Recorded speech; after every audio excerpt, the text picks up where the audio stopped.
Relaciones colectivas de trabajo. Parte 1. Sindicatos. Instituto Latinoamericano. Introducción. Las relaciones colectivas de trabajo son los vínculos laborales que nacen entre una comunidad de trabajadores debidamente asociados y de un patrón o grupo de patrones que regulan de manera colectiva las condiciones generales de trabajo. Como ya se ha comentado, los movimientos obreros de Cananea y Río Blanco dieron la pauta para que se estatuyeran en la Constitución normas tendentes a proteger a la clase económicamente débil y dar nacimiento al sindicalismo. Es así que como resultado de estas luchas y de los ideales de libertad del pueblo mexicano que se plasma en la exposición de motivos de la iniciativa de la nueva Ley Federal del Trabajo, que las relaciones colectivas de trabajo son las que se establecen entre la empresa y la comunidad de trabajadores, como una simple unidad de hecho, o reunida en un sindicato. Se les da el nombre de relaciones colectivas porque se ocupan y afectan a la comunidad obrera como tal, a los intereses generales de la misma, y, claro está, repercuten sobre todos y cada uno de los trabajadores. Su conquista significó para la clase trabajadora el establecimiento de los principios de libertad e igualdad del trabajo y capital.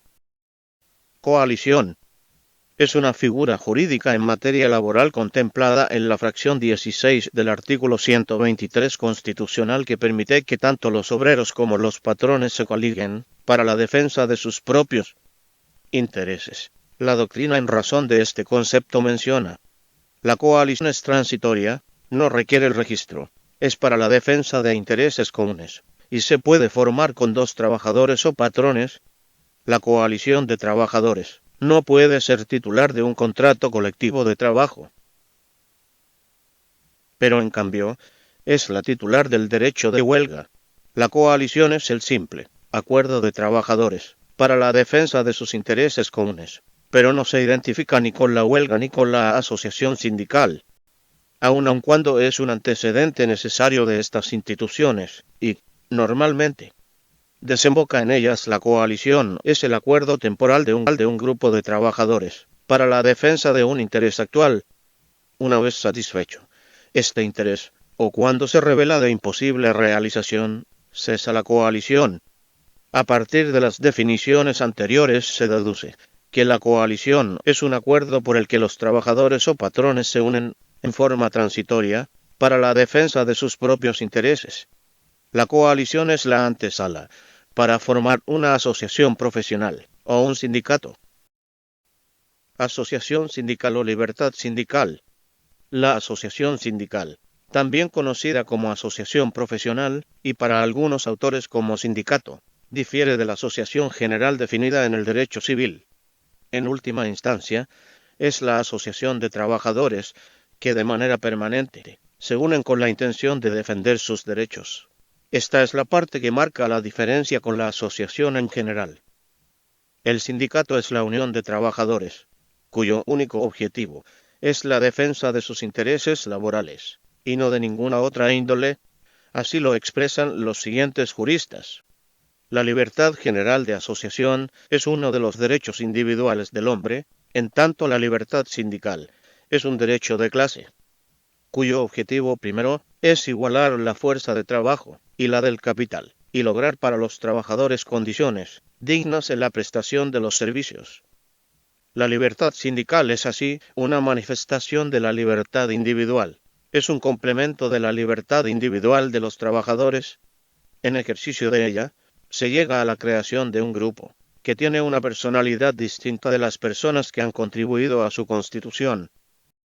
Principios de libertad sindical. Derecho de constituir organizaciones sindicales. Ello significa que los trabajadores y empleadores pueden crearlas sin distinción de ninguna clase, sin autorización previa, y ser organizaciones de su elección. B. Derecho de afiliarse a estas organizaciones. C. Garantías al derecho de libertad sindical. 1. La abstención de las autoridades públicas. 2. Facultad de elaborar sus estatutos y reglamentos administrativos. 3. Elegir libremente a sus representantes. 4. Organizar su gestión y actividad. 5. Formular su programa de acción. 6. No estar sujetos a disolución o suspensión por vía administrativa. 7. Constituir federaciones y confederaciones. 8. Constituir organizaciones internacionales o afiliarse a ellas. 9. Proteger a los miembros de un sindicato contra cualquier perjuicio en razón de su afiliación sindical o de sus actividades. 10. Impedir toda injerencia de organizaciones extrañas. Y 11. La instauración de medidas para promover y desarrollar la negociación colectiva. Sindicato. El sindicato es una persona jurídica que nace por la voluntad de asociarse, que expresan y realizan más de 20 trabajadores en activo, con el único objeto del estudio, mejoramiento y defensa de sus propios intereses tal como lo dispone el artículo 356. El derecho de crear sindicatos o pertenecer a ellos se encuentra contemplado en el artículo 123 constitucional y es una obligación del patrón permitir la creación y afiliación a ellos. Este artículo puntualiza. Además, el sindicato es permanente, requiere de registro ante las juntas de conciliación y arbitraje o Secretaría del Trabajo. Se constituye para el estudio, defensa y mejoramiento de intereses comunes, y para formarse se requiere de un mínimo de 20 trabajadores, o de 3 patrones, por lo menos. No obstante, los sindicatos se pueden constituir sin necesidad de autorización previa, aunque no se autoriza la existencia de sindicatos mixtos, sindicatos de trabajadores y patrones. A los sindicatos patronales se les conoce hoy en día como cámaras de comercio. A continuación se presenta un mapa conceptual en cuanto a las disposiciones concernientes al sindicato.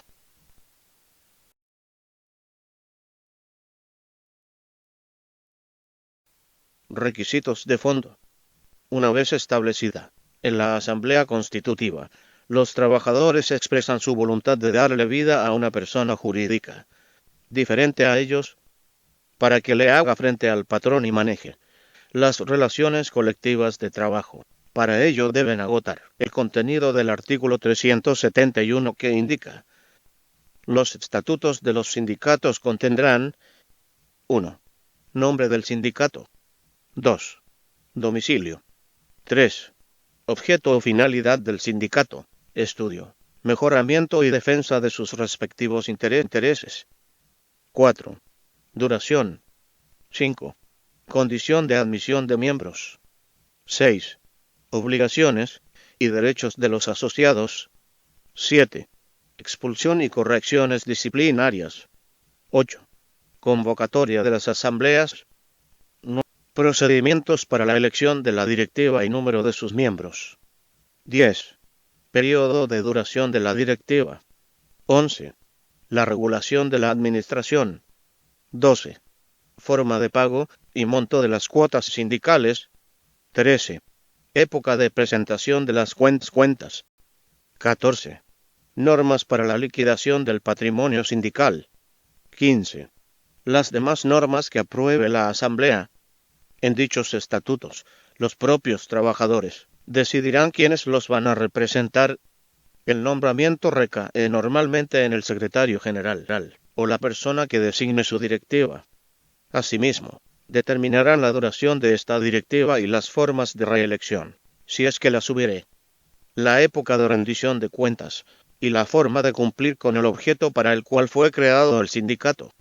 Una vez que nace el sindicato, es una persona jurídica similar a una sociedad, con personalidad jurídica y patrimonio propio si tiene capacidad para adquirir bienes muebles e inmuebles y defender ante todas las autoridades los derechos de sus asociados y ejercer las acciones correspondientes. Al sindicato deben estar afiliados los trabajadores mayores de 14 años y los trabajadores extranjeros. Los sindicatos tienen 2 limitaciones: intervenir en asuntos religiosos y ejercer la profesión de comerciante con fines de lucro. Autonomía sindical. En el caso de los sindicatos, el sentido de la autonomía es la voluntad libre y espontánea ejercida por los trabajadores para formar un sindicato, elaborar sus estatutos, etc. Constituirse, redactar estatutos y reglamentos administrativos. Son los primeros actos democráticos de un sindicato. También debiera serlo elegir libremente a sus representantes. En cuanto a la acción sindical externa, podemos mencionar la participación que estos tienen en la vida pública de cada país. Los problemas nacionales no pueden ni deben ser ajenos a la clase trabajadora. En algunos casos, la acción sindical externa influye en el ánimo de los gobiernos, sobre todo del poder legislativo, para que esas aspiraciones queden plasmadas en el derecho positivo. Requisitos de forma. Una vez que ha nacido el sindicato, tiene la obligación de registrarse ante las autoridades laborales, por lo que debe agotar lo establecido por el artículo 365. Los sindicatos deben registrarse en la Secretaría del Trabajo y Previsión Social en los casos de competencia federal, y en las juntas de conciliación y arbitraje en los de competencia local, a cuyo efecto remitirán por duplicado. 1. Copia autorizada del acta de la Asamblea Constitutiva. 2. Una lista con el número, nombres y domicilios de sus miembros, y con el nombre y domicilio de los patrones, empresas o establecimientos en los que se prestan los servicios. 3. Copia autorizada de los estatutos. Y 4. Copia autorizada del acta de la Asamblea, en que se hubiese elegido la directiva. Los documentos a que se refieren las fracciones anteriores serán autorizados por el secretario general, el de organización y el de actas, salvo lo dispuesto en los estatutos. Este registro obligatorio le da vida jurídica al sindicato y una vez realizado, se reconoce a la mesa directiva como representante del sindicato, lo que se conoce como la toma de nota. A partir de ella, se producen todos los efectos legales de representación ante todas las autoridades. En términos procesales, con ella se acredita la personalidad jurídica de la mesa directiva del sindicato. Clasificación.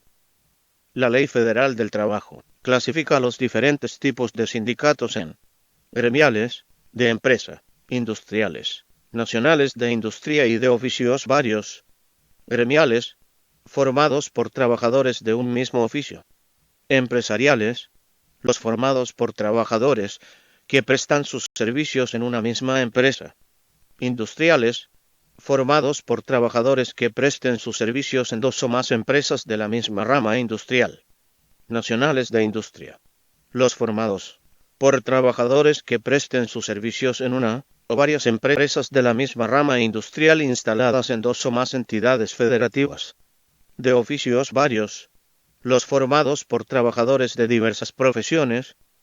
Estos sindicatos solo podrán constituirse cuando, en el municipio de que se trate, el número de trabajadores de una misma profesión sea menor de 20. Requisitos de mayoría. De conformidad con lo que señala el artículo 364. Los sindicatos deberán constituirse con 20 trabajadores en servicio activo, o con 3 patrones, por lo menos. Para la determinación del número mínimo de trabajadores, se tomarán en consideración aquellos cuya relación de trabajo hubiese sido rescindida o dada por terminada, dentro del período comprendido entre los 30 días anteriores a la fecha de presentación de la solicitud del registro del sindicato y la fecha en que se otorgue este.